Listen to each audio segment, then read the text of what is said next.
Assalamualaikum warahmatullahi wabarakatuh. A'udzu billahi minasyaitonir rajim. Bismillahirrahmanirrahim. Alhamdulillahi wa kafa. Wassalatu wassalamu ala sayyidina wa habibina wa syafi'ina wa qurrati a'yunina wa maulana Muhammadin sallallahu alaihi wasallam al-Mustafa wa ala alihi wa sahbihi wa barik wa sallim ajma'in min ahli syidki wal wafa. Bapak Ibu rahimakumullah, saudara-saudaraku sekalian yang sama-sama dimuliakan oleh Allah Subhanahu wa taala. Bersyukur kepada Allah dengan berucap alhamdulillahi rabbil alamin, serta bersalawat kepada Rasulullah sallallahu alaihi wasallam dengan berucap Allahumma sholli ala sayyidina Muhammad wa ala ali sayyidina Muhammad. Bapak Ibu rahimakumullah, Amirul Mukminin Sayyidina Umar bin Khattab radhiyallahu an dalam kitab yang dikarang oleh Asy-Syaikh Al-Imam Nawawi atau Asy-Syaikh Nawawi Al-Bantani, beliau menyampaikan dalam satu dawuhnya, innallaha katama sittan fi sittati asya'. Sesungguhnya Allah Subhanahu wa ta'ala merahasiakan 6 hal di dalam 6 hal. Allah Subhanahu wa ta'ala merahasiakan sesuatu yang terjadi di dalam 6 hal.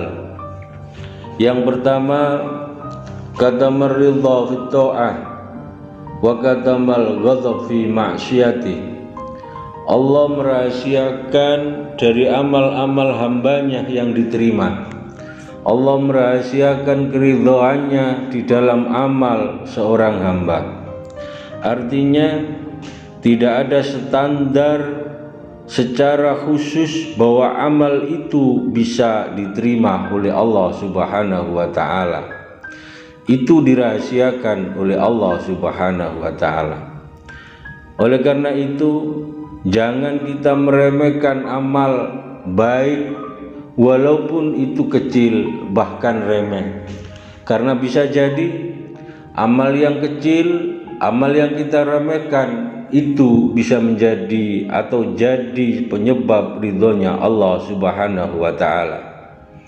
Bukankah ada satu cerita di mana seorang wanita pelacur masuk ke dalam surganya Allah Subhanahu wa ta'ala disebabkan dia memberikan minum kepada seekor anjing.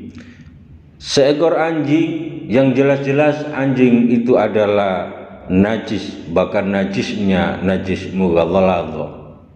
Sekali lagi, jangan meremehkan amal itu yang kelihatannya kecil, karena bisa jadi dengan amal kecil itu di sana ada ridhonya Allah Subhanahu wa ta'ala. Yang kedua, wa katamal ghadab fi ma'siyatih. Allah merahasiakan kemurkaannya di dalam bermaksiat kepada Allah Subhanahu wa ta'ala. Dalam pengertian, jangan kita mengeremehkan dosa walaupun dosa itu kecil, karena bisa jadi dosa kecil itu yang menyebabkan kita mendapatkan murka dari Allah Subhanahu wa ta'ala.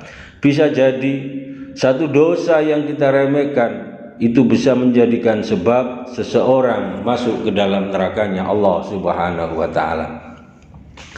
Yang kedua, dari Al-Imam Amirul Mukminin radhiyallahu an, beliau menyampaikan, wa katamal maut fi umri.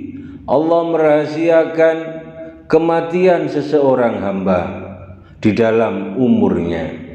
Artinya hidup ini bukan jaminan.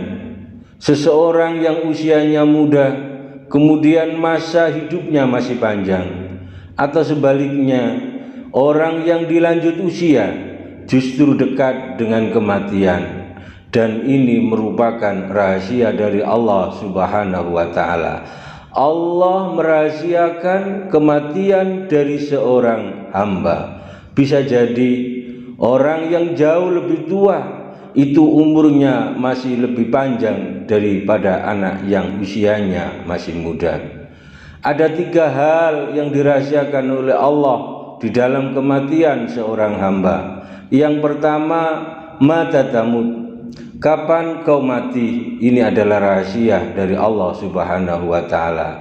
Sekali lagi, bukan jaminan orang yang masih muda ini panjang usianya, dan juga bukan merupakan satu ketentuan bila seseorang yang usianya sudah tua itu dekat dengan ajalnya. Yang kedua, Bapak Ibu rahimakumullah, yang dirahasiakan oleh Allah di dalam kematian oleh seorang hamba adalah fi aina tamut, di mana kita meninggal. Kita semuanya berharap kita meninggal di tempat atau di rumah kita, didampingi oleh keluarga dan sanak-sanak saudara kita. Akan tetapi itu adalah rahasia dari Allah Subhanahu wa taala.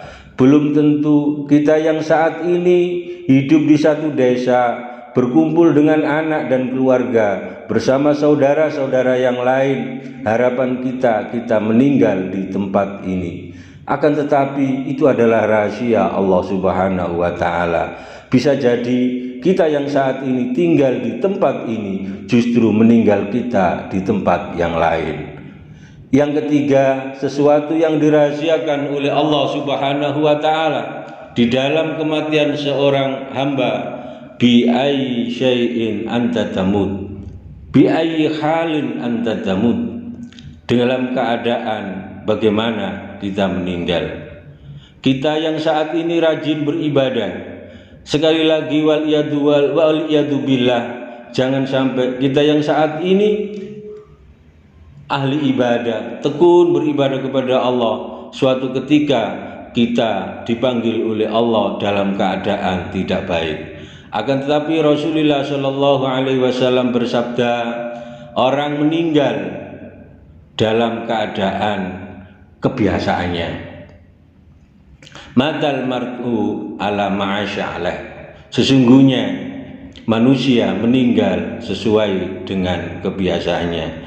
Oleh karena itu, dalam kesempatan ini kita berdoa kepada Allah Subhanahu wa taala, semoga di saat sakaratul maut datang kepada kita, di saat ajal datang kepada kita, Allah Subhanahu wa taala mentakdirkan kita, mengambil kita ala ridha wa husnul khatimah, dalam keadaan baik dan dalam keadaan husnul khatimah. Bapak Ibu rahimakumullah, selanjutnya yang keempat, sesuatu yang dirahasiakan oleh Allah Subhanahu wa taala di dalam hidup ini adalah wa katama auliya'ahu bainan nas. Allah merahasiakan wali-walinya di antara kehidupan manusia. Allah Subhanahu wa taala punya kekasih yang disebut dengan waliullah. Allah Subhanahu wa taala mempunyai kekasih yang disebut dengan orang yang dekat dengan Allah Subhanahu wa taala. Akan tetapi wali-wali Allah, kekasih-kekasih Allah yang ada di muka bumi ini, bentuknya, wujudnya ini dirahasiakan oleh Allah Subhanahu wa taala. Wujudnya waliullah bukan dilihat dari fasihnya dia bicara, bukan dilihat dari penampilannya, dan juga bukan dilihat dari sesuatu yang ada pada dirinya. Akan tetapi al-wali hahuna, wali itu di dalam hati. Oleh karena itu, kenapa wali itu dirahasiakan oleh Allah Subhanahu wa taala? Liyazdahidunna Allah yastakhiran nas, agar manusia itu tidak menghina satu sama yang lainnya. Bisa jadi orang yang kita lihat rendah di dalam pandangan kita, orang yang kita lihat, kita perhatikan hina di pandangan kita, justru itu adalah wali-walinya Allah atau kekasihnya Allah Subhanahu wa taala. Sekali lagi, Allah merahasiakan para wali-walinya dengan harapan agar kita tidak saling menghina, justru kita saling mendoakan. Kita bertemu dengan seseorang, kita minta doanya, karena bisa jadi orang yang ada di hadapan kita, orang yang kita lihat hina, itu justru adalah kekasihnya Allah, orang yang dekat dengan Allah Subhanahu wa ta'ala. Bapak Ibu rahimakumullah, termasuk lagi yang dirahasiakan oleh Allah Subhanahu wa ta'ala, wa katama Lailatul Qadar fi syahri Ramadan. Allah merahasiakan jatuhnya, turunnya Lailatul Qadar di dalam bulan Ramadan. Bapak Ibu rahimakumullah, sesungguhnya Lailatul Qadar adalah khairun min alfi syahr. Di dalam bulan Ramadan itu ada satu malam yang disebut dengan malam Lailatul Qadar. Malam Lailatul Qadar. Siapa yang beribadah bertemu dengan malam Lailatul Qadar, maka Allah melipat gandakan pahalanya seperti dia beribadah dalam waktu 1000 bulan. Satu kali ibadah yang bertepatan di malam Lailatul Qadar, Allah mencatat bagai dia beribadah selama 1000 bulan atau 82 tahun. Akan tetapi para ulama khilaf berpendapat. Ada yang mengatakan bahwa Lailatul Qadar jatuh pada awal-awal bulan Ramadan. Ada yang mengatakan Lailatul Qadar jatuh pada tanggal 17 bulan Ramadan. Ada yang mengatakan Lailatul Qadar jatuh pada malam-malam ganjil dari tanggal 21 hingga tanggal 30 atau tanggal 29. Bahkan para ulama mengatakan, ada yang mengatakan bahwa Lailatul Qadar jatuh pada tanggal 27 Ramadan.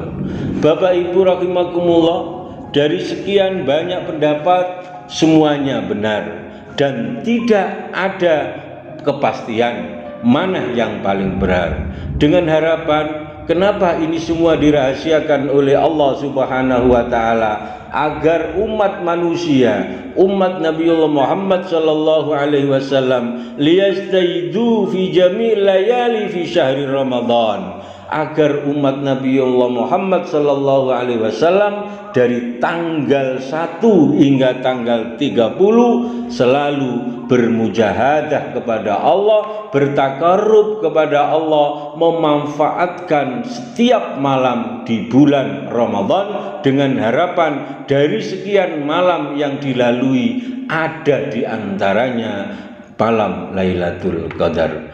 Bapak Ibu rahimakumullah, yang terakhir yang dirahasiakan oleh Allah di dalam kehidupan ini adalah wa katama sholatal maktubah. Allah merahasiakan keutamaan dari sholat 5 waktu. Ketahuilah Bapak Ibu rahimakumullah, dalam waktu 5 waktu, dalam waktu sholat 5 waktu, mulai zuhur, asyar, maghrib, isya dan subuh, ini ada waktu yang diutamakan oleh Allah Subhanahu wa ta'ala. Hal ini dirahasiakan oleh Allah Subhanahu wa ta'ala dengan harapan kita semua memperbaiki setiap waktu salat kita. Tidak ada satupun salat yang kita tinggalkan, tidak ada satu waktu pun yang tidak kita lakukan. Hal ini dengan harapan kita bertemu dalam waktu yang dimuliakan oleh Allah Subhanahu wa ta'ala.